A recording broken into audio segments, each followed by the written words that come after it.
tous, on est mardi 23 février, il est 14h12, il fait 16 degrés, il fait chaud cette semaine, c'est très agréable, enfin il fait chaud. C'est des températures très très douces par rapport à ce qu'on avait les semaines précédentes, plus 10 degrés en moyenne, hein. Bref, donc on se retrouve après un long moment d'absence, et pendant cette absence on a passé le cap des 1000 abonnés. Et donc pour ça je voulais vous remercier, vraiment vous remercier, parce que c'est fou, parce que tout le monde s'abonne et c'est avec tous les messages, tous les commentaires encourageants et tout, c'est vraiment très très très gentil de votre part. Hier, on a débloqué une fonctionnalité qui s'appelle l'onglet communauté, sur laquelle je peux vous envoyer des messages directement sans faire de vidéo. Et ça, c'est génial parce que du coup, je peux communiquer avec vous.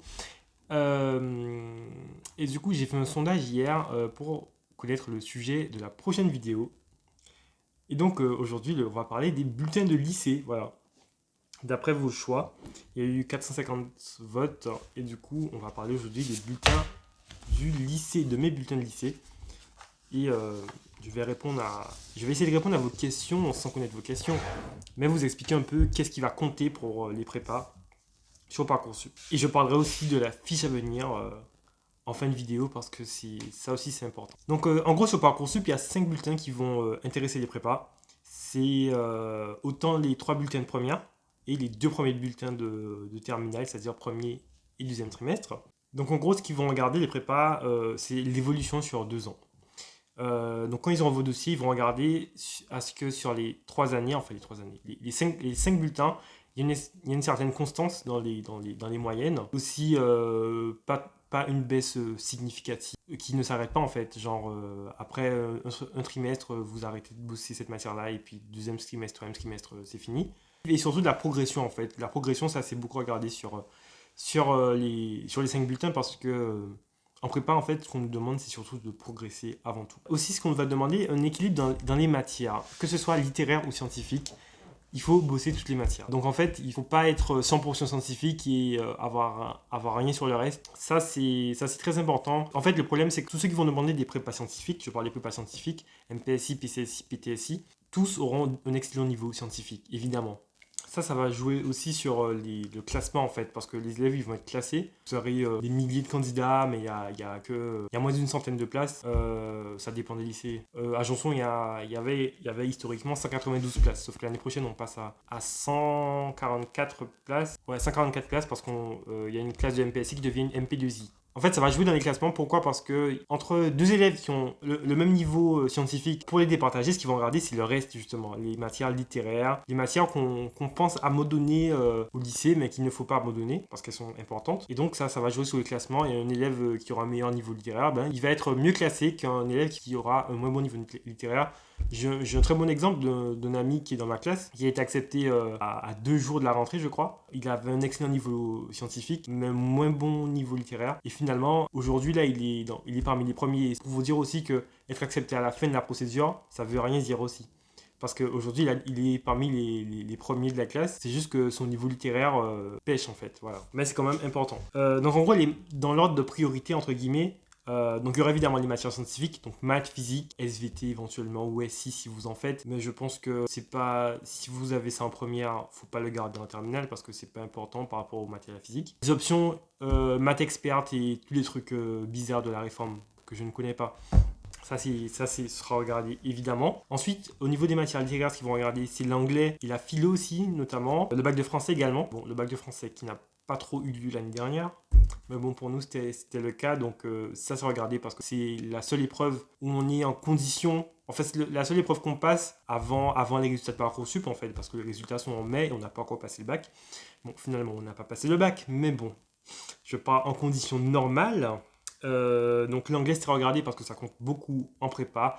Philo aussi, français philo ça compte. Pour vous faire un peu une comparaison avec les coefficients à Janson, parce que chaque lycée a ses propres coefficients pour les bulletins. Donc les maths c'est coefficient 9, la physique coefficient 7, le français coefficient 5, l'anglais coefficient 5 et la SI coefficient 2 et l'IPT coefficient 2. Voilà. Donc juste pour vous faire remarquer que le français et l'anglais comptent beaucoup plus que la SI et l'IPT qui sont pourtant des matières scientifique. Et ça, c'est basé sur les concours, ils se sont basés sur les concours de centrale et de mine, je crois, pour poser ces coefficients. Et aussi toutes les options supplémentaires, les options comme la DNL, ça c'est très bien de faire une option, c'est un plus. DNL, c'est euro, la classe euro, euro anglais, euro espagnol, ce que vous voulez. Après, ce qui sera beaucoup moins regardé, c'est le reste des matières, c'est-à-dire l'histoire, le PS ou les LV2, qui deviennent totalement optionnels en prépa. Je vais vous mettre en lien dans la description mes bulletins. En fait, l'année dernière, Kinori, je ne sais pas si vous connaissez Kinori, qui a une chaîne YouTube également, il est en prépa ECE à Louis-le-Grand. Non, Henri IV, pas Louis-le-Grand, Henri IV. Il a fait une vidéo, il a fait plusieurs vidéos sur Parcoursup, et notamment sur les dossiers scolaires. Et du coup, il y a une base de données que je vais vous mettre en lien également. Un groupement de dossiers pour chaque filière. Et en fonction des lycées, les élèves y mettent leur bulletin et tout ce qu'ils avaient sur Parcoursup. Du coup, je vais vous mettre tout ça en description. Il y aura un lien. Vous y accéderez, vous verrez mes bulletins, ma fiche à venir et mes vœux et résultats. Voilà. Mais j'en parlerai dans une autre vidéo, parce que ça mérite d'en parler. Aussi, en fait, il faut faire attention aussi, c'est qu'il faut nuancer votre moyenne. Donc il faut nuancer ça au niveau du lycée, au niveau de la classe, parce qu'en fait, tous les lycées n'ont pas le même système de notation. Les meilleurs lycées notent très dur, et les lycées, disons, normaux, ont une notation normale, entre guillemets, voire même surnotée, parfois. Du coup, il faut vraiment nuancer ça au niveau de votre lycée, parce que si c'est un très bon lycée, il y aura une notation dure. Et donc, votre dossier, même si vous avez 14 dans un excellent lycée et 17 dans un lycée normal, voire pas très bon, le 14 du très bon lycée va être plus comptabilisé. On fait toujours cette analogie avec les lycées parisiens et les lycées provinciaux. Mais il y a des très bons lycées en province également, et cette même comparaison peut être faite. Ah oui, aussi, je vous ai dégoté une interview du proviseur adjoint CPGE du lycée Janson de Sailly. C'est une interview unique au monde pour moi. Enfin, j'ai vu cette interview j'ai lu cette interview quand j'étais en terminale et que je me renseignais sur Parcoursup.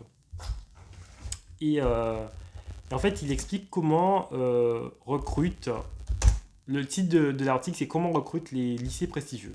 Et en gros, dans l'interview, il explique leur manière d'écrémer les dossiers. Et donc pour ce faire, en fait, ils attribuent un coefficient à chaque lycée, à tous les lycées en tout cas qu'ils ont dans leur base de données. Ils attribuent un coefficient entre 0,5 et 1,5. En fait, ce coefficient, ça va venir pondérer les moyennes des élèves. Comme je vous disais, c'est important de nuancer les moyennes, parce qu'un 14 à Louis-le-Grand ne vaut pas un 14 dans mon lycée, par exemple. Et ça, c'est valable peut-être dans tous les lycées provinciaux. Peut-être, je ne sais pas. Il y a d'excellents lycées en province, évidemment. Du coup, en fait, par exemple, un élève de Louis-le-Grand va avoir sa moyenne pondérée à 1,5, alors qu'un autre élève va avoir sa moyenne soit pondérée à 1 ou soit moins que 1 si jamais son lycée n'est pas très bon. Comment ils choisissent ces coefficients? C'est très important. En gros, en fonction des résultats au concours des élèves dans les années précédentes, eh bien, ils vont voir si jamais avec tel lycée, beaucoup d'élèves de ce lycée qui sont venus à Janson ont réussi au concours dans les meilleures écoles, entre guillemets. Eh bien, si jamais il y a un bon nombre d'élèves qui ont réussi, ils vont attribuer un meilleur coefficient, ou un moins bon si c'est moins le cas. Voilà, donc c'est en fonction de ça. Mais évidemment, ils ne s'arrêtent pas qu'aux lycées qu'ils connaissent. Ils font aussi des tentatives dans des lycées qu'ils ne connaissent pas forcément.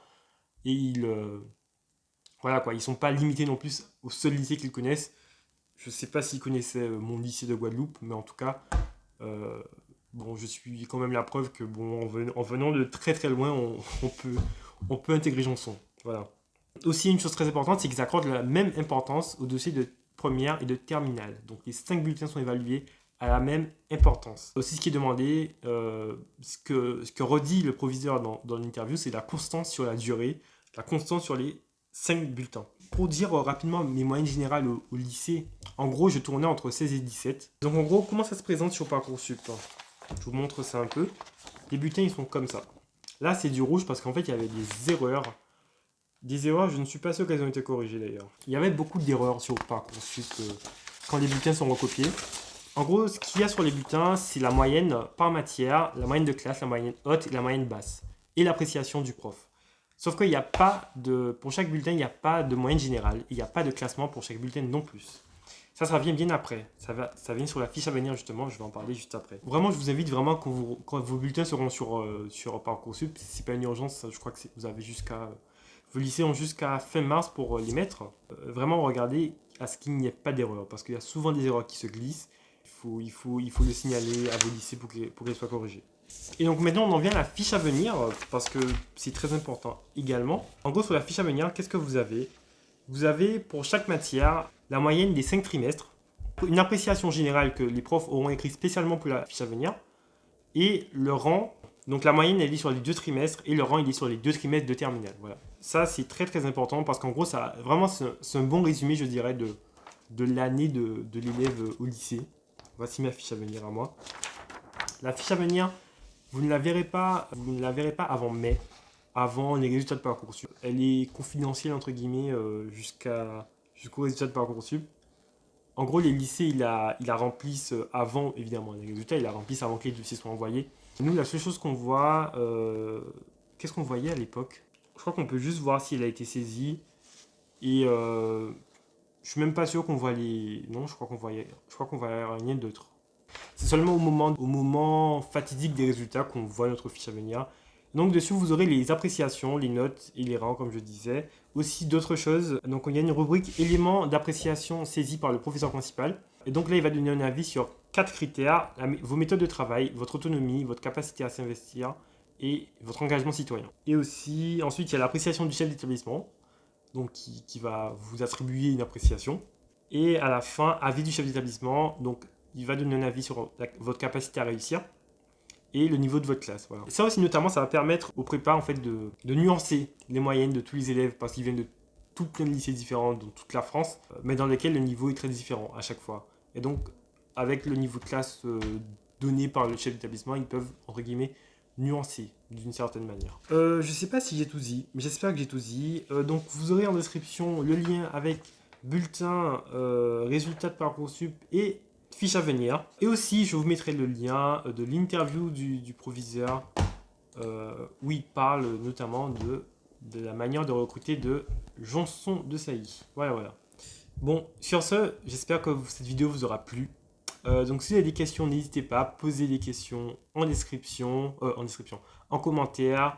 Je me remets mes réseaux sociaux en description. Si vous avez des questions personnelles à me poser, n'hésitez pas non plus, j'y réponds. Faut profiter parce que c'est les vacances, donc je suis beaucoup plus disponible. Bon, pour parler rapidement des vacances, aujourd'hui ce matin j'ai fini mon DM de physique. DM de physique à rendre mardi prochain, et donc j'ai une semaine d'avance sur mon DM, et ça c'est non négligeable, franchement. Je suis assez content de ça. Bref, les vacances demandent beaucoup de travail, et il y a encore beaucoup de travail pour finir cette semaine. Donc pour ceux qui sont encore là, je vous souhaite à tous une bonne fin de journée, une bonne fin de vacances. Il y aura d'autres vidéos pendant ces vacances. Je vais notamment parler de mes vœux Parcoursup, de ma lettre de motivation, et puis de plein d'autres choses intéressantes. Je vous laisserai voir ça dans la semaine. Sur ce, je vous souhaite à tous une bonne fin de journée, et à demain.